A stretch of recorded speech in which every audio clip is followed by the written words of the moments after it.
Elvis Presley was a permanent fixture on the Las Vegas scene. when he performed in this town, it was is where he spent virtually all of his time, in this lavish imperial suite. Our guide in this tour is a very colorful man who was Elvis's host. He's the executive vice president of Nevada Properties of the Hilton Corporation. He is Henry Lewin. Henry, welcome. Nice to see you. Okay. This is not strange territory to you, I'm certain, because you obviously have been here many times. Did you visit with him much? Oh, yes, very often. He used to play 4 weeks in a row, then in the last 2 years, a minimum of 2 weeks, and we visited. Were you really friendly with the man? Very friendly. He was very friendly with us. I think maybe his biggest problem was that he was so guarded that he lost track of reality and what was going on. Now he left the life, which of course, it's unusual. I got to agree with that. But on the other hand, he was so popular that it was very difficult for him to be in any place, not being bothered. So that was the only way they could get away from all the crowd. Which of your headliners stay here now that Elvis is no longer here? Oh, we have Liberace, the Osmond family. We have John Davidson, Stephen Eady, Bob Hope comes here. There's a lot. Wonderful. The most requested place. Was Elvis impressed with this suite, Henry? Yes, because he came here when it was built for him. I'm told that he liked red, and he asked you to redecorate. We redecorated the room which he studied in, and his bedroom was very lavish red, and this is very tastefully decorated. Thank you. I think most people who have good taste in this... That's a home, actually. It has so a large. kitchen, it has 5 bedrooms, has everything. Let's sit down. I want to talk Thank to you. you. This I recognize immediately. He used to give these away. He'd wipe off his brow and then throw them. 200 in each performance or more. And did you supply these for him? No, he give them to me.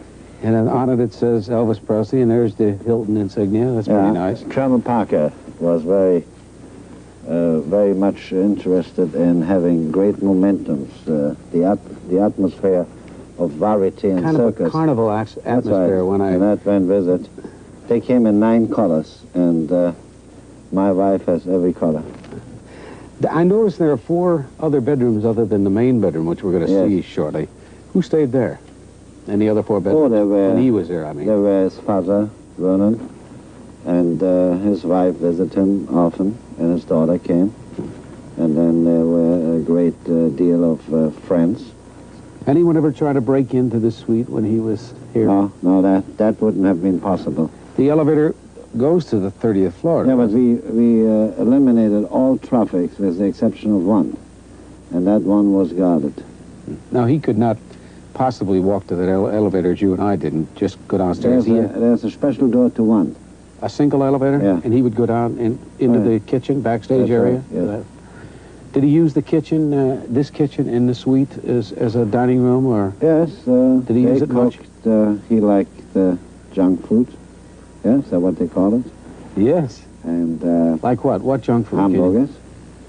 I think it's good food. We have the McDonald's. You have the whole convention. So I think I should say it's gourmet food. They are good customers. I read that he used to take bread and I believe peanut butter and bananas, and would French deep fry peanut butter and banana sandwiches. And that he did that too, but you know, he was very friendly with the help, and they liked him, and he knew everyone.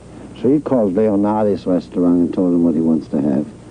And if there's any idea he had something, he wants something else, Colonel Parker is one of the great managers, not only for an artist, but he can arrange everything. He didn't handle anyone else when he had Elvis, did he? He never handled anything, no. Full-time job. Does he have anyone now since Elvis is gone? No, still Elvis.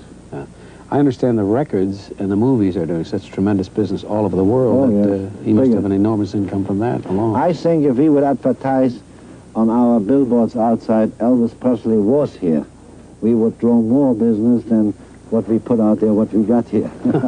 We'll be right back with Henry Lewin right after this message.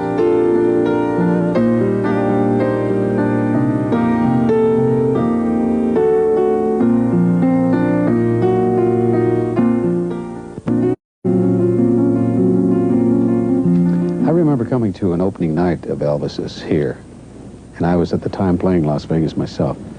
And it was like a carnival atmosphere. Everybody was walking around with hats on that said Summer with Elvis or something, and they were selling albums and teddy bears and things in the lobby. Did Colonel Parker create that atmosphere? That's his life. That man is absolutely a phenomenon in regards to type of promotion. He knows exactly what he wants to do, and he plans it to every detail. I'm going to ask you something. I'm looking at that fixture over there, and there's a story. The story goes, according to some gentlemen I had on my show who are bodyguards of his, who, by the way, say they will submit to a lie detector test to substantiate the things that they've said, that Elvis sat on that black couch over there and took a pistol and shot out those lights. Do you have any knowledge of that? All I can tell you is this. If everything they say it's true, and I have no reason not to say it is not true because I was not involved in their private life or whatever they talked about, but Elvis was a very charming, low-key type of a person. I would not allow anybody to take a pistol and shoot around when people are there, but if they were both alone here and they shot, then they must have fixed the wall the same time they shot it, because otherwise I would have known about it. Mm-hmm. And for the protection of himself and as a guest in the hotel, we would have made a protest. Now, if they did it and fixed it, I would know. Well, the story goes that when he did that, it jumped off the chandelier. A bullet went through that wall and almost killed his girlfriend, who was in that bath. I believe the story better now, because the first story is not dramatic enough. It has to go now into the room, and kills the girlfriend, and makes me fall off the chair in the basement. There's also a story that one night he was literally climbing the walls in that bedroom when he called his bodyguards and said, "You've got to get rid of this man. It's driving me crazy. He's brought more unhappiness into my life than I can deal with, and he's got to die." And he asked his bodyguards to call somebody to handle the job for him and get rid of, I think the fellow's name is Mike Stone. You mean the karate? The karate expert, yes. My wife has moments like that, too. When I'm in Las Vegas and she's in San Francisco, and she said, if this man doesn't come home soon, I'm going to kill him. These are phrases. I must say to you, it's a personal opinion. Elvis is a sex symbol. You know, was a good-looking man. And every woman looked at him. Even if they didn't mean the way it looked to us, it looked that way. And all of a sudden in the newspapers is that his wife left him for another man. Maybe he was upset.